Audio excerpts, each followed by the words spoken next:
au début, donc je passe sur les premières diapos, donc les recommandations françaises rapidement, pour vous dire qu'elles étaient élaborées conjointement par la Société des pneumologues de langue française et la Société de pneumologie et d'allergologie pédiatrique, et ils étaient publiés récemment en 2020. Alors, oui, donc maintenant, on voit que dans le GINA, ils insistent beaucoup, d'ailleurs, ils la mettent carrément en premier choix, la thérapie, l'association ICS formoterol, et puis en deuxième choix, le SABA. Donc, faut-il se fier totalement au GINA? Est-ce que ces recommandations vont être bénéfiques pour nos patients, pour le médecin? Est-ce qu'ils sont applicables à tout le globe, à tous les pays, tous les individus, enfants, patients, en sachant les phénotypes variables maintenant de l'asthme? Et puis, qu'en est-il du problème d'accès aux médicaments? Le surcoût est-il justifié? Donc, une association, vous savez très bien qu'elle coûte 4 à 5 fois plus cher qu'un SABA. Et puis, est-ce qu'il faut faire un impact et puis, elle aura bien sûr un impact de santé publique qui est remarqué déjà en France. Qu'en est-il au Maroc? Et puis, est-ce qu'il faut faire une approche phénotypique préalable avant de proposer ce traitement? Donc, on va voir dans un premier temps l'asthme avec ses particularités. Il faut savoir que l'asthme, c'est l'enfant préscolaire, l'enfant scolaire et puis l'adolescent, avant de voir ces nouvelles recommandations du GINA et voir ensemble quelles sont les études sur lesquelles se sont basées GINA pour élaborer ces recommandations, quelles sont les critiques des recommandations françaises. Et puis, on va voir aussi 2 cas cliniques explicites. Là, je ne vais pas m'attarder, vous savez très bien que l'asthme est une maladie pédiatrique par excellence. C'est juste la première maladie chronique chez l'enfant puisqu'elle touche 235 millions d'enfants sur 360. La prévalence, elle est variable. Au Maroc, la fameuse étude internationale ISAC en 2013 qui a concerné les adolescents, elle a montré que la prévalence est variable de 4% à Marrakech à 16% dans le Grand Casablanca. Et puis, vous avez 40% des asthmes précoces vont persister à l'âge adulte. Et la corticothérapie reste toujours d'actualité maintenant en 2022. C'est le gold standard du traitement de fond de la maladie asthmatique.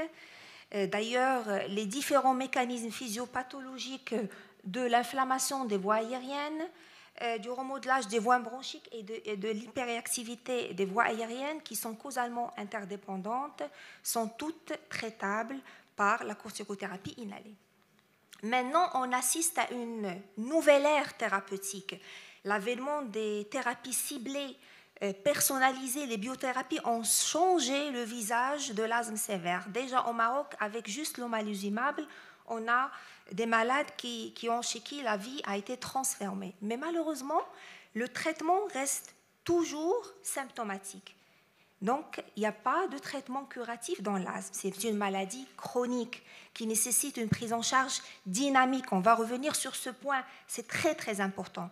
C'est des malades qui nécessitent toujours une réévaluation en consultation. Il faut toujours adapter la pression de la corticothérapie à la sévérité de la maladie pour éviter les effets secondaires.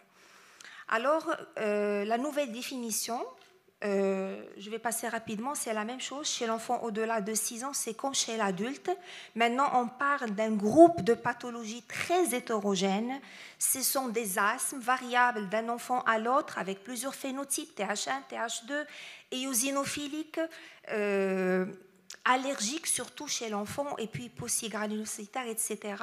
Il n'y a pas deux asthmes qui se ressemblent. C'est en fonction de la génétique, de l'environnement, de l'interaction de l'enfant avec son environnement, et chaque enfant aura des symptômes à lui. Alors, on définit l'asthme depuis 2014 comme des symptômes respiratoires que vous connaissez très bien, de l'ordre de 4, qui sont variables. Et puis, il y a une limitation des débits expiratoires qui désormais elle est indispensable pour confirmer le diagnostic d'asthme même chez l'enfant au-delà de l'âge de 6 ans. Qu'en est-il de l'asthme préscolaire? Donc, rappelez-vous, avant, c'était l'asthme du nourrisson, mais maintenant, depuis 2014, on parle de l'asthme chez l'enfant préscolaire. Pourquoi? Parce qu'on s'est aperçu que ces populations, ils ont les mêmes caractéristiques phénotypiques, avec la fréquence de sifflement en rapport avec le virus, mais aussi le risque de, en fait, la fréquence aussi, pas la fréquence, mais le risque de méconnaître les autres causes de sifflement. Il y a beaucoup de choses qui font siffler un jeune enfant, les maladies génétiques, malformatives, etc. Et donc la définition elle est différente. On parle de 3 épisodes de dyspnée sifflante, quel que soit l'âge.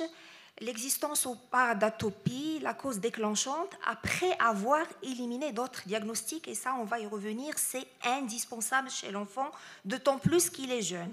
Alors, quels sont les critères diagnostiques chez l'enfant entre 6 à 11 ans? Donc on va voir, on a dit clinique, et il faut avoir la preuve d'une hyperactivité bronchique. Donc les signes cliniques, ils sont à peu près les mêmes comme chez l'adulte, sauf qu'il y a des spécificités pédiatriques.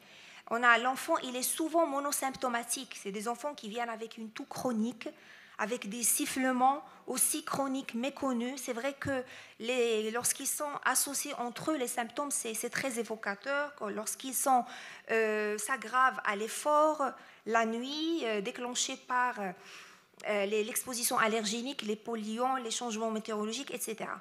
Et puis, on a dit qu'il faut absolument avoir une preuve d'une limitation variable du débit. Donc, quand vous voyez, la spirométrie désormais, elle est obligatoire, même chez l'enfant, à partir de l'âge de 6 ans. Et vous avez là, j'insiste là-dessus, le TIFNO, il doit être inférieur à 90 versus 75 chez l'adulte. Donc, un TIFNO à 80 chez un enfant, il est normal. Il est bas, alors que chez un adulte, il est normal. Il faut aussi une preuve d'une hyperréactivité bronchique. Donc, il faut faire un test au bêta-2. Donc, après inhalation de 2 à 4 bouffées de bêta-2, il y a une réversibilité du VMS au-delà de 12% ou de 200 ml. Ou après une corticothérapie inhalée à faible dose, minimum 4 semaines, voire 3 mois, avec un enfant qui s'améliore, bien sûr. Mais bien sûr, vous savez très bien, la spirométrie, dans notre contexte, elle n'est pas disponible au village, chez les médecins en soins primaires, les généralistes. Donc, on peut s'aider par le DEP. La variabilité quotidienne du DEP au-delà de 13% est maintenant retenue par le GINA, donc depuis 2014, comme une preuve diagnostique. Sinon, si on a le luxe de faire une plétismographie, on peut rechercher les autres paramètres d'obstruction indirecte, à savoir le volume résiduel sur capacité pulmonaire totale, et puis la mesure des résistances des voies aériennes qui est très très intéressante chez l'enfant, surtout en cas de faible coopération. Et puis, quels sont les critères diagnostiques chez l'enfant de moins de 5 ans? En fait, les signes cliniques ils sont à peu près les mêmes. Mais vous avez la fréquence de wheezing au moment de la toux et vous avez, donc c'est des enfants qui ont une réduction de l'activité et surtout l'atopie familiale dont sa tâche elle conforte le diagnostic parce qu'on n'a pas la possibilité de faire la spirométrie et puis on peut s'aider d'un test thérapeutique. Donc un test avec au bêta-2 pendant 15 jours ou à une corticothérapie à faible dose pendant 3 mois et donc l'enfant va s'améliorer bien sûr. Alors quels sont les critères diagnostiques chez l'enfant préscolaire? On va parler plus d'asthme. Lorsque ces enfants ils font des épisodes de toux, de dyspnée, les symptômes d'asthme qui sont persistants au-delà de 10 jours au décours d'une infection virale, lorsqu'ils font plus de 3 dyspnées sifflantes par an, lorsqu'il y a une atopie, lorsqu'ils ont des symptômes intercritiques. Et on va parler plus d'épisodes de sifflement en rapport avec les virus lorsque c'est moins de 10 jours, il n'y a pas d'atopie et il n'y a pas de symptômes intercritiques. En fait, pourquoi j'en parle? Parce que c'est important pour détecter ces enfants. Cet index de prédiction de l'asthme, de persistance de l'asthme, il a été adopté par le GINA depuis 2020. Maintenant, il fait partie désormais des critères diagnostiques chez l'enfant préscolaire. Donc, je ne vais pas m'attarder là-dessus, juste pour parler que cet index prédictif, il est ancien, il date de 2000, il a été réactualisé en 2013. Donc, il y a des critères majeurs, trois critères mineurs. Dans les critères majeurs, vous avez l'asthme parental, l'atopie, dermatite atopique diagnostiquée par un médecin, sensibilisation à au moins un plume allergène. Et on parle d'un score positif lorsqu'il y a un critère majeur ou deux critères mineurs. Et un score positif, il augmente la probabilité de persistance de l'asthme de 4 à 7 fois. Donc rapidement, pour illustrer tout ça, un cas clinique simple chez un petit de 16 mois qui consulte pour dyspnée sifflante répétée. Donc dans ses antécédents, il y a une atopie familiale, il est exposé au tabagisme passif et donc il se présente parce qu'il a fait quand même 3 exacerbations de bronchiolite respectivement à 7, 11 et 16 mois. Et puis, il tousse quand il pleure, quand il court à l'effort, et son examen clinique, il est strictement normal. Alors, quels sont les diagnostics à évoquer? Bien évidemment, c'est possible que ce soit des sifflements en rapport avec des virus, un asthme du nourrisson ou un autre diagnostic. En fait, ce qu'il faut savoir, c'est que chez le jeune enfant, la stratégie d'exploration, c'est de réunir les arguments en faveur d'un asthme et d'éliminer, donc chercher les indices contre un asthme et garder en tête que tout ce qui siffle n'est pas asthme. Il y a 3 examens complémentaires systématiques, mais s'il y a un à choisir, c'est bien la radiographie thoracique. Pourquoi?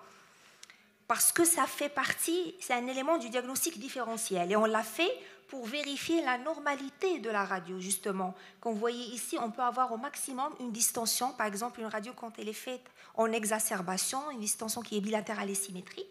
On peut avoir un foyer du lobe moyen, un foyer lingulaire, mais qui bien sûr doit disparaître sous traitement. Et puis, on peut, donc c'est ça ce qu'il faut chercher, c'est justement des anomalies comme ceci, une densité, une atélexasie rétractile, ça peut être en faveur d'un corps étranger, donc une déviation trachéale, un double arc aortique, des pneumopathies persistantes, récidivantes, à germe opportuniste, pensez à un déficit immunitaire, en particulier s'il y a une diarrhée chronique, autre localisation infectieuse, et puis une masse médiastinale, et puis s'il y a une dextrocardie, pensez à la dyskinésie ciliaire, syndrome de Cartagena, et puis en cas de dilatation des branches, pensez à une mycoviscidose qui est une maladie quand même qui je ne vais pas dire fréquente, mais qui existe au Maroc malheureusement vu le fort taux de consanguinité. Et en cas de suspicion, il faut demander le test de la sueur. Ensuite, qu'en est-il? Quelle est la place du bilan allergologique? En fait, l'enquête allergologique, l'anamnèse, on l'a fait chez tout le monde. Donc l'unité, temps, lieu, etc. Donc on recherche l'exposition chez l'enfant. Et puis, les prick tests, ils sont systématiques au-delà de 3 ans au plume allergène classique. Chez l'enfant de moins de 3 ans, on la réserve en cas d'asthme sévère, en cas de symptômes extra-respiratoires, en particulier en cas d'allergie alimentaire. Un mot sur les IgE spécifiques, donc en cas d'impossibilité de réaliser tests cutanés et sur les allergènes moléculaires pour faire plaisir à M. Guettari, parce qu'ils ont leur place en cas d'allergie alimentaire associée pour chercher s'il y a juste une sensibilisation, surtout en cas de rhinite, donc les syndromes prune-bouleau, les allergies croisées, et aussi pour chercher s'il y a un risque de réaction sévère, d'allergie alimentaire sévère. Alors, ce qui mettrait en doute le diagnostic, je passe, ça vous le connaissez très bien, c'est des choses qu'il faut rechercher, et puis les anomalies radiologiques, on les a vues. Donc, en cas d'anomalie clinique ou radiologique, il faut passer la main au pneumopédiatre, il faut envoyer l'enfant dans un centre spécialisé en cas de symptomatologie inhabituelle ou en cas de non-réponse au traitement pour demander donc des explorations suivantes, et la liste n'est pas exhaustive. Voilà, donc là, un tableau qui résume l'ensemble des causes des sifflements chez l'enfant. Alors, Ashraf, il a une radio normale, il a un examen clinique normal.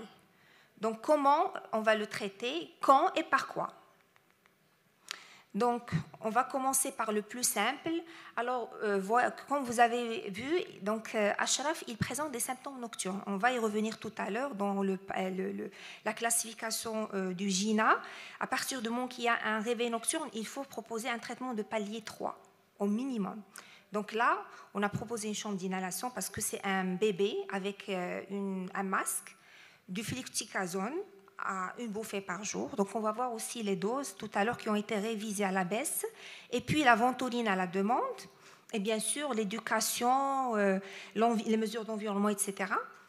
Et puis, comment traiter l'exacerbation d'asthme? Alors, l'exacerbation d'asthme, la définition, c'est comme chez l'adulte. On parle d'exacerbation chaque fois qu'il y a besoin de changer le traitement habituel. Exacerbation sévère quand il y a une intensité inhabituelle ou non-réponse à la corticothérapie. Donc, le tableau de sévérité, je passe, mais il est toujours d'actualité. Donc, il ressort toujours en 2022 dans le GINA. Moi, je le lis en diagonale. Il est facile. Il faut chercher un silence auscultatoire, des difficultés à la parole. Et surtout, moi, je le dis toujours aux jeunes médecins, aux résidents du service, la mesure de la saturation, il permet déjà aux urgences, au cabinet aussi, de distinguer ceux qui vont nécessiter une hospitalisation de ceux qui vont être pris en charge en ambulatoire. Et puis, qu'est-ce qu'on va proposer? On a classé notre crise, notre exacerbation légère à modérée, rapidement, juste pour dire que chez l'enfant, les doses des corticoïdes, c'est 40 mg maximum et 20 mg chez nourrisson. Ce n'est pas 60 comme chez l'adulte. Et puis, on propose au début les bêta-2 avec une chambre d'inhalation. L'idéal, si l'enfant il en dispose, il peut la commencer à domicile aussi, parce que les enfants, bien sûr, ils ont leur plan d'action en cas de crise. On va faire 2 à 10 bouffées toutes les 15 minutes. En l'absence d'amélioration, on passe à la corticothérapie orale. Si ça s'améliore, c'est bon. Sinon, là, il faut passer aux nébulisations de salbutamol, ventoline. Et il y a l'AMM chez l'enfant d'ajouter l'atrovent comme chez l'adulte. On le mélange avec le salbutamol maintenant et le sérum salé sur une nébulisation sur 2 la première journée et les doses. Donc il y a 0,25 gamma moins de 30 kg, 0,5 comme chez l'adulte au-delà de 30. Et puis, on va autoriser l'enfant à sortir lorsque les symptômes, bien sûr, sont atténués, lorsque le DEP il augmente, une bonne saturation, et on va donner un traitement de la crise avec 5 jours au maximum versus 7 jours chez l'adulte de corticothérapie orale. Et puis, bien sûr, c'est l'occasion de revoir l'éducation et tout ça, passer au palier supérieur parce qu'il a fait une exacerbation, le temps de le renvoyer chez son spécialiste et prescrire un plan d'action qui doit être personnalisé et surtout expliqué. Maintenant, comment approcher le traitement de fond de l'asthme? Donc les objectifs, ça n'a pas changé. C'est un enfant qui ne doit pas s'absenter à l'école, qui doit jouer, dormir normalement, avec un contrôle optimal clinique et fonctionnel respiratoire, avec un minimum d'effets secondaires. Donc ça, c'est surtout avec beaucoup plus de précautions chez l'enfant qui est en pleine croissance. Et puis là, vous avez ce schéma qui résume l'approche globale du traitement de fond de l'asthme. Vous avez en gros 3 étapes. Le diagnostic, et puis vous avez l'évaluation avant mise sous traitement et l'évaluation du traitement, et ainsi de suite. Donc ça, c'est pourquoi c'est la boucle, c'est dont on parle au GINA depuis 2014. C'est une prise en charge dynamique. Toujours revoir et ajuster et pas seulement prescrire et négliger. C'est une prise en charge qui doit être toujours revoir. Donc on va détailler ça, les comorbidités, les techniques d'inhalation, etc.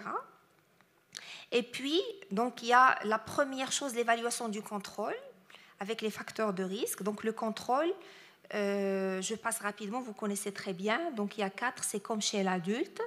L'enfant est bien contrôlé quand il répond non à tout. Partiellement contrôlé quand il répond oui à 1 ou 2, ou carrément non contrôlé ou en exacerbation. Et puis, vous avez les facteurs de risque futurs. Ça, c'est très, très important parce que justement, avec le changement du GINA, on aura du mal à évaluer les enfants qui sont sous thérapie MART. On a l'habitude d'évaluer les facteurs de risque d'exacerbation sur la surutilisation des sabats. Donc, on a l'habitude de demander combien on le voit d'ailleurs, quand l'enfant il est bien contrôlé, les parents vous demandent de prescrire, par exemple, du Flixoutil, ils vous disent c'est pas la peine, ventoline, j'en ai déjà. il n'a pas besoin de ventoline. Par contre, il y a ceux qui sont très demandeurs et il faut faire attention quand c'est plus de 1 aérosol 2 heures par mois ou plus de 3 par an. Et puis, le risque d'obstruction fixé, un VMS bas, et les effets secondaires, ça c'est aussi très très important chez l'enfant. Un enfant qui reste sous forte dose pendant une durée supérieure à 1 an, là il faut voir, il y a un problème. Donc soit c'est un faux asthme ou un asthme qui est mal contrôlé parce qu'il y a une mauvaise technique d'inhalation, etc. Soit que c'est un asthme réellement sévère. À ce moment-là, il faut l'orienter dans une consultation spécialisée pour proposer une biothérapie qui est en fait une épargne à la corticothérapie inhalée. Et puis, chez l'enfant de moins de 5 ans, donc, vous avez la période, la saison automno-hivernale est rapportée dans le GINA comme ayant un facteur de risque. C'est-à-dire si vous recevez un enfant qui est bien contrôlé en janvier, en février, il faut surtout pas baisser la charge thérapeutique, il faut attendre. Donc, 2 ou 3 mois plus tard, en période d'été, pour baisser la charge thérapeutique. Et puis la mesure de la fonction respiratoire qui doit être régulière en fonction de la sévérité. Et puis on arrive à l'étape de l'évaluation des traitements. Et là, il faut discuter avec le malade, les préférences, les méthodes d'inhalation, les possibilités. Un nourrisson, on va lui proposer par exemple un baby à l'air, un volumatique chez l'enfant de plus de 5 ans. On peut proposer des inhalateurs de poudre au-delà de 6 ans, le discus ou le turbu à l'air, sous réserve que l'enfant sait les utiliser. Il faut savoir qu'on ne peut pas les utiliser si on n'a pas un débit inspiratoire supérieur à 20 ml par seconde. Le contrôle de l'environnement, donc je passe rapidement, il faut insister surtout sur la chambre de l'allergique parce que l'enfant, souvent, son asthme est allergique et il est allergique souvent, donc 80% aux acariens. Donc enlever tout ce qui est moquette, tapis, aspiration, housse anti-acarienne, aération, limiter le contact allergénique, limiter le tabac, etc. Donc ça c'est... Et puis l'éducation, ça j'insiste de façon importante parce que c'est ça ce qui manque justement, c'est ça ce qui manque surtout chez les médecins aux soins primaires parce que les enfants bien éduqués, on arrive à avoir un contrôle dans plus de 80% des cas. Elle doit être personnalisée, continue. Comme je l'ai dit tout à l'heure, rappelez-vous la boucle. Il faut toujours revoir, ajuster. Il faut informer. Il y a différentes volets. Il faut informer l'enfant sur l'asthme. Il faut lui montrer les techniques. Il faut le lui remontrer. C'est la consultation d'un pneumologue, d'un allergologue et les chronophages. Il faut donner le temps. Et ce, à chaque fois et avec le temps, on voit que ces enfants, ils commencent à devenir autonomes. Donc le but, c'est de rendre ces enfants capables à s'autogérer et à faire la part entre traitement de fond et traitement de la crise. Et puis, on arrive au fameux palier. Donc, que propose le GINA en 2022 chez l'enfant de 6 à 11 ans?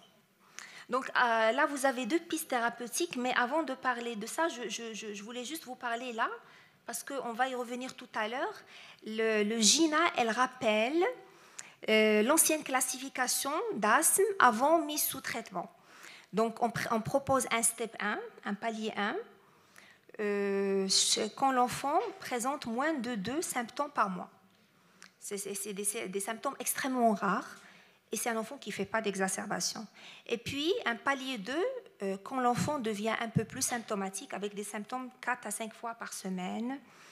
Et puis, après, l'enfant qui devient beaucoup plus symptomatique, quasi quotidiennement, avec des symptômes nocturnes, des réveils nocturnes. Là, on passe au palier 3. Et puis, palier 4, quand il y a carrément un retentissement sur la qualité de vie, sur la fonction respiratoire.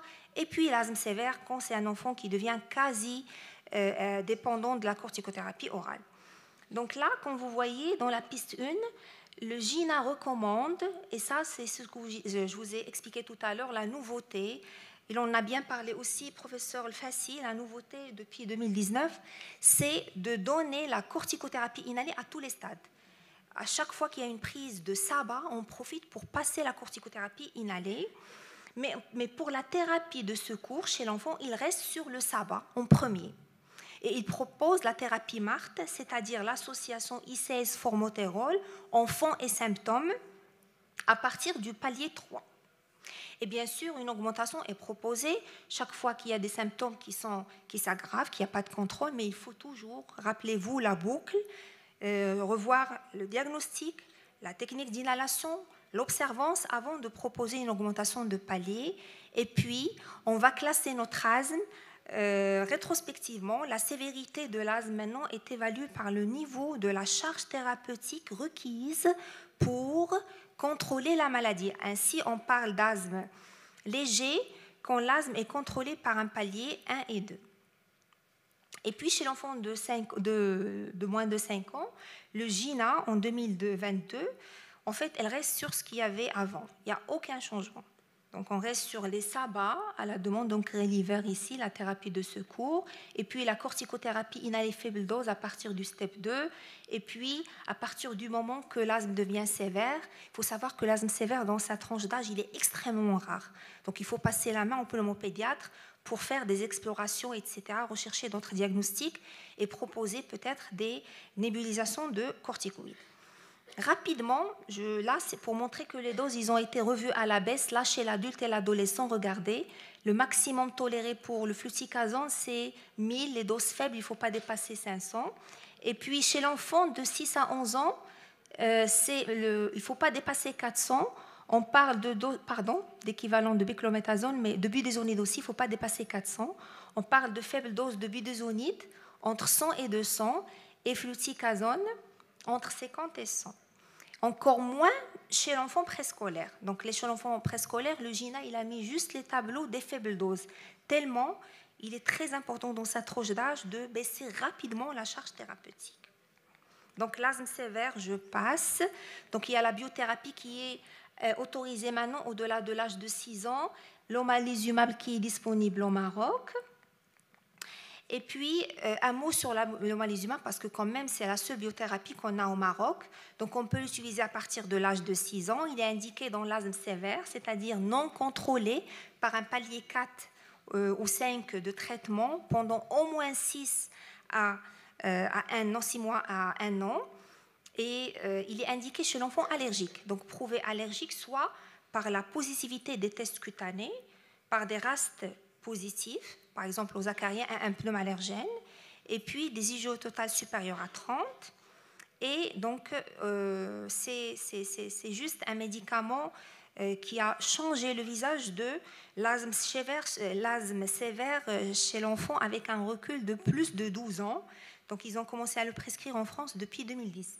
Et regardez, il permet de diminuer le nombre d'exacerbations, l'hospitalisation, etc., et même la charge thérapeutique.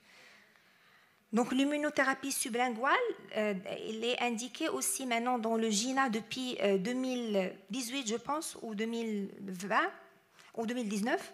Donc, elle fait partie des thérapies qui sont recommandées chez l'asthme persistant modéré à sévère non contrôlé. Ce n'est pas comme la rhinite.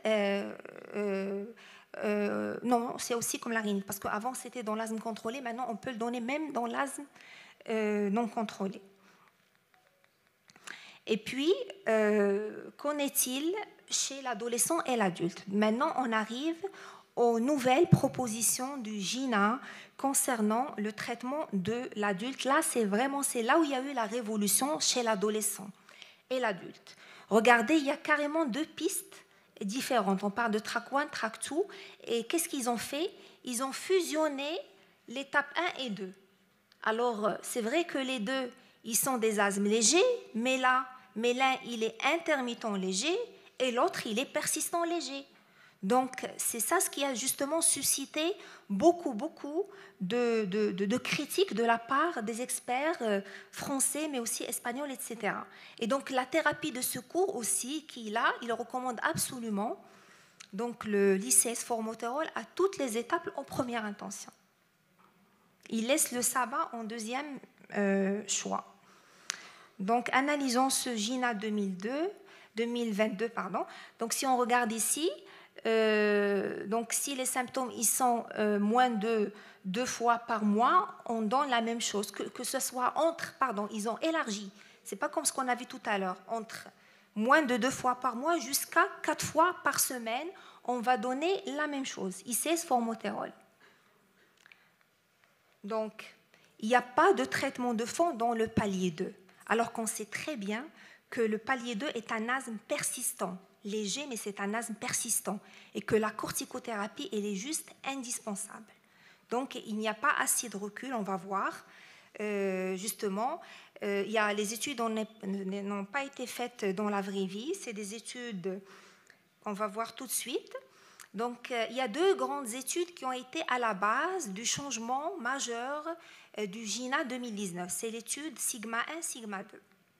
Alors, dans l'étude Sigma 1, ils ont analysé 3849 patients asthmatiques, dont 12% adolescents. Ils ont pris que les asthmes niveau 2, palier 2, c'est-à-dire non contrôlés par les bêta-2 ou contrôlés par une faible dose de corticothérapie inhalée. Ils les ont suivis pendant 52 semaines et ils les ont randomisés en 3 bras.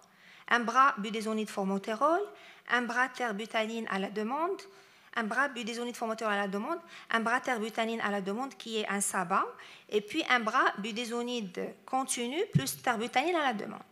Dans l'étude Sigma 2, c'était 4215 patients, dont 12 adolescents, pendant 52 semaines aussi. Et là, ils ont aussi analysé des paliers 2. Ils ont fait que 2 bras, un bras budesonide formoterol à la demande et un bras budesonide continu et bêta-2 longue durée, bêta-2 courte durée d'action à la demande. Excusez-moi. Alors, l'objectif principal, c'était quoi? De montrer la supériorité du formoterol budesonide à la demande versus terbutaline à la demande. Et comme objectif secondaire, la non-infériorité du budesonide formoterol par rapport au budesonide continu avec un SABA à la demande. Et les critères de jugement principal étaient les différents paramètres de contrôle de l'asthme, donc les symptômes, le recours au bêta-2, etc. Et les critères de jugement secondaire, le temps de survenue de la première exacerbation modérée à sévère, le score de contrôle de l'asthme, le score de qualité de vie, et puis la fonction respiratoire. Alors, regardons de façon détaillée les résultats. Alors, là, le premier diagramme ici, vous avez là les exacerbations sévères. La courbe bleue, c'est la courbe de la terbutaline à la demande. Et les 2 courbes rouges et vertes, ce sont les courbes du budesonide maintenance et formoterol à la demande. Donc, on voit nettement qu'il y a un délai augmenté de survenue d'exacerbation dans le groupe terbutaline. Donc là, l'objectif principal, il a été démontré. C'est de montrer la supériorité du budesonide là-bas par rapport au SABA à la demande en termes de diminution d'exacerbation. Le deuxième diagramme, c'est les exacerbations modérées et sévères. Maintenant, qu'en est-il du contrôle? Eh bien, regardez, là, c'est les études du Sigma, c'est eux qui ont rapporté ça. Donc, c'est les études du GINA. Alors, la courbe grise là, c'est la courbe budesonide maintenance. Et les 2 autres courbes, c'est budesonide formoterol à la demande et terbutaline à la demande. Alors, qu'est-ce qu'on remarque? Il y a un meilleur contrôle dans le groupe budesonide continu, dans l'asthme persistant léger. Qu'en est-il de la fonction respiratoire? Donc là aussi, il y a une nette amélioration du VMS dans le bras budesonide en continu. Le score de qualité de vie aussi. Il y a un meilleur score de qualité de vie dans le bras budesonide continu. Oui, c'est ça, parce que finalement, les études ils se sont précipitées sur les exacerbations. L'idée, c'était de diminuer les exacerbations parce que c'est elles qui sont coûteuses. Il faut savoir que les anglo-saxons, les Américains, ils pensent comme ça en termes de... Mais finalement, quand on affine... C'est rapporté par les recommandations françaises. Ils ont analysé tout ça, ils ont vu qu'il y a quand même des choses qui dérangent. Donc les conclusions, c'est ça. Donc le budesonide formoterol à la demande, il est supérieur à la terbutaline à la demande en termes de prévention des exacerbations. Il est égal au budesonide en thérapie proactive, c'est-à-dire en continu dans la prévention des exacerbations modérées et sévères. Mais il est inférieur en matière de contrôle de l'inflammation et du VMS. Là, ce sont les études qui parlent. Et puis, il parle d'une épargne de corticothérapie inhalée, mais là, il faut savoir qu'on compare budesonide formoterol avec le budesonide seul. On peut associer un autre là-bas aussi, le salmétérol qu'on avait l'habitude de prescrire jusqu'à maintenant et qui donnait de très très bons résultats. Et puis, vous avez ici une autre étude. Même dans les exacerbations, il y a une diminution des exacerbations dans le bras budesonide en continu. C'est vrai que là, peut-être il n'est pas statistiquement significatif parce que ce n'est pas un grand groupe, mais quand même, c'est en faveur du budesonide en continu dans l'asthme léger. Également, donc, oui, c'est ça, donc, il reste supérieur, même en termes d'exacerbation, le budesonide en thérapie proactive. Et puis, ils ont même allé plus loin dans cette étude. Vous connaissez très bien le NO exhalé. C'est un moyen moderne maintenant, non invasif, de mesure de l'inflammation bronchique. Quand il est augmenté,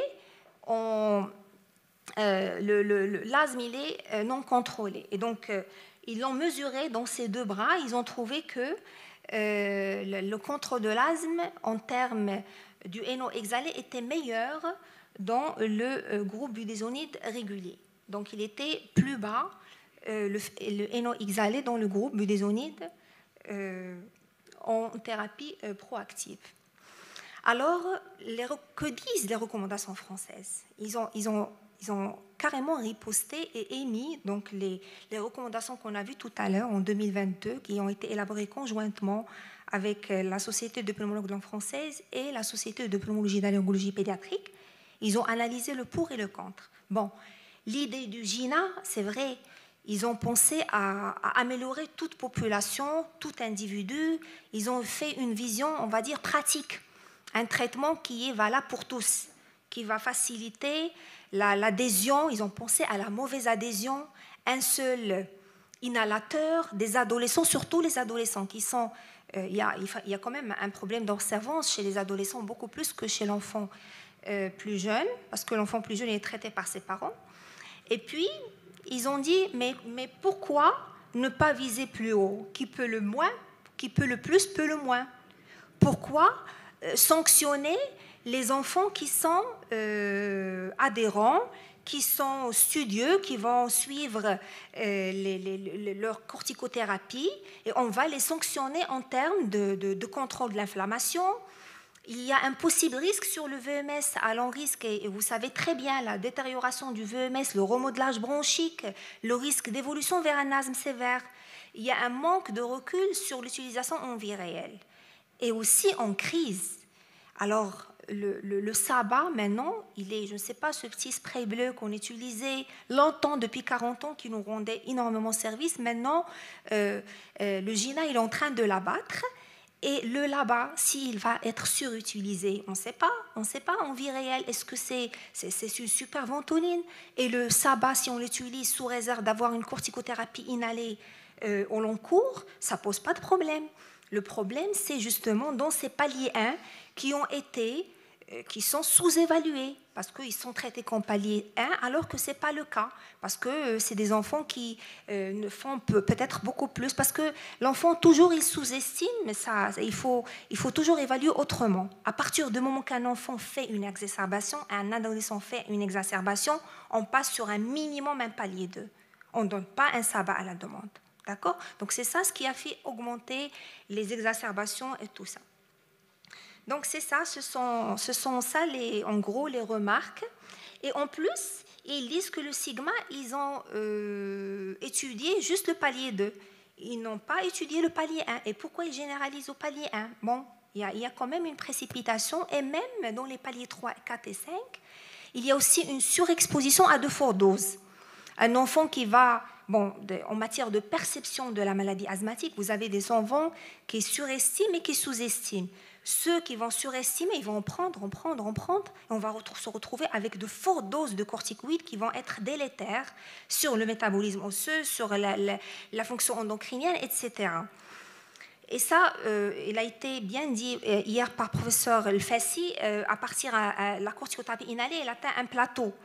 Et puis, à partir d'une dose, par exemple l'équivalent de 250-500 de fluticasone, de 400-800 de budesonide, on ne fait qu'augmenter les effets secondaires qui augmentent de façon exponentielle. Donc ça ne sert à rien.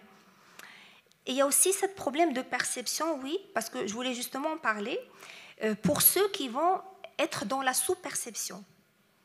Donc ce traitement, ils ne vont pas le prendre, parce que dans tous les cas, donc à quoi ça sert de donner un LABA ICS à la demande si l'enfant il est sous perception? C'est le médecin qui doit évaluer, ce n'est pas l'enfant. Donc je reviens toujours à la boucle, l'importance de revoir, de réévaluer, de réajuster. Donc là, je vous montre simplement alors, le contrôle perçu par le patient lui-même. Quand on demande au patient, ça c'est des études dans la vie réelle. Je pense que vous connaissez, c'est ancien. Donc les asthmatiques, ils se disent qu'ils sont bien contrôlés dans 90% des cas. Et puis les médecins, en particulier les médecins de soins primaires, ils disent qu'il est contrôlé dans 60%. Mais qu'en est-il en réalité? Il n'y a que 20% qui sont contrôlés.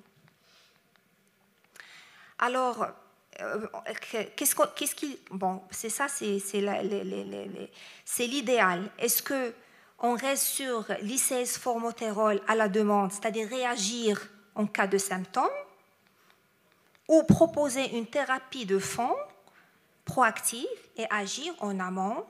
Comme ça, on prévient non seulement les exacerbations, mais aussi on contrôle l'inflammation, la fonction respiratoire. Donc, l'idée, c'est ça. Donc, les recommandations françaises pour l'adolescent et l'adulte, ils sont restés sur ça. Et en première intention, ils recommandent la thérapie de secours, les SABA, parce qu'il y a autre chose. Alors, dans le GINA, ils n'ont pas changé les critères de contrôle. Comme j'ai montré tout à l'heure, on évalue toujours sur la consommation des PEDA2 et pas les LABA.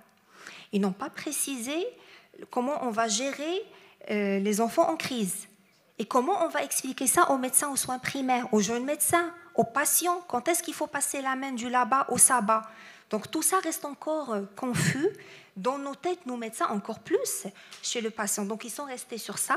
Ils recommandent la thérapie MART à partir du palier 3 selon les préférences du patient. C'est-à-dire, si un patient veut un discus, on va lui prescrire du séricide. S'il veut un turbu-alaire, on va le mettre sous formoterol et ainsi. Et là, on peut préposer la thérapie MART. D'accord? Donc, c'était ça les conclusions. Il n'y a pas d'études sur le palier 1. L'efficacité du corticoïde pour traiter une crise avérée, donc, n'a pas été évaluée. Et en plus, le surcoût. Le surcoût, ça, il en parle en France. Qu'en est-il en Maroc? Alors, en conclusion, l'idée du GINA, c'est de rapporter une solution facile, pratique à tout le monde, un traitement pour tous, pour toute population, mais qui paraît insuffisante au vu des études sur lesquelles se sont basées GINA. D'autres études sont nécessaires, en tout cas pour le palier 2. Mieux vaut adapter le GINA aux patients selon ses préférences, ses possibilités, ses possibilités économiques aussi, son adhésion, que le patient au GINA.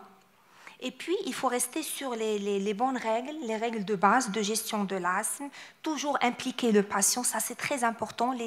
Les enfants, ça a été prouvé par des études qui sont très bien éduqués, qui arrivent à autogérer leur maladie, on arrive à les contrôler sans problème. Et ne pas hésiter à passer à la biothérapie, en tout cas celle qui est disponible au Maroc, en cas de forte dose pendant une longue période. Donc là, il faut absolument envoyer l'enfant pour discussion, en réunion, donc concertation pluridisciplinaire et discuter une biothérapie. Un mot sur le Covid, parce qu'on est en période de pandémie. Donc, il faut juste garder les mesures de prévention et maintenir le traitement de fond. Et je termine par ce cas clinique rapidement, si les modérateurs le permettent. Donc, Marwa, 12 ans. Donc, d'accord, merci. Une petite adolescente qui était asthmatique depuis l'âge de 2 ans et qui avait interrompu son traitement il y a 3 ans. Bon, elle se disait bien, elle a arrêté son traitement. Et puis, il commence à présenter des épisodes de toux et sifflements 1 à 2 fois par an depuis 1 an, 2 ans. Et elle a été quand même avec des consultations aux urgences. Elle a été traitée par une corticothérapie orale. Et entre les épisodes, elle tousse. Elle est gênée lorsqu'elle joue la nuit et recours fréquent est bêta-2. Et l'examen clinique trouve des sibilants expiratoires. Et maintenant, elle est sous traitement de palier 1, donc bêta-2 à la demande. Donc, à votre avis, est-ce qu'on retient le diagnostic d'asthme et qu'est-ce qu'on fait? Donc, la première chose, c'est faire la radio, justement.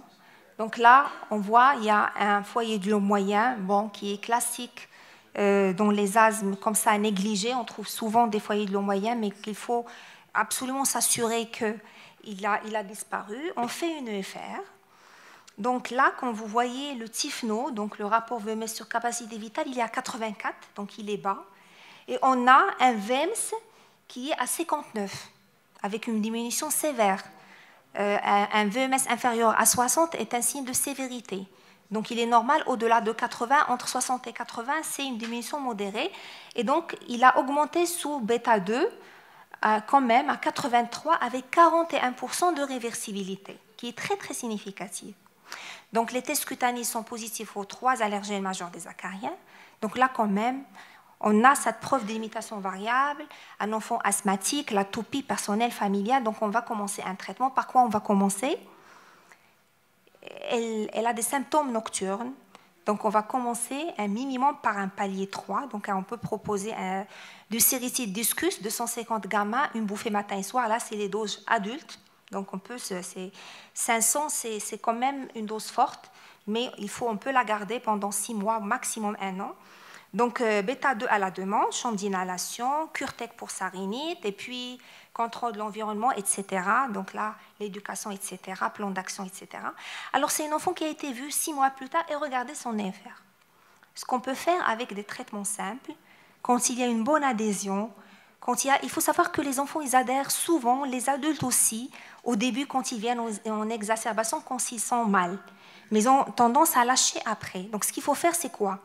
C'est insister, réinsister, et ça marche. Ça marche, c'est des enfants qui, finalement, ils adhèrent, et on arrive à les contrôler, on arrive à baisser la charge thérapeutique, voire même cet enfant qui était initialement, qui paraissait un asthme sévère, parce que finalement, c'était un asthme évalué en dehors qui est vierge. En fait, il n'avait pas de traitement.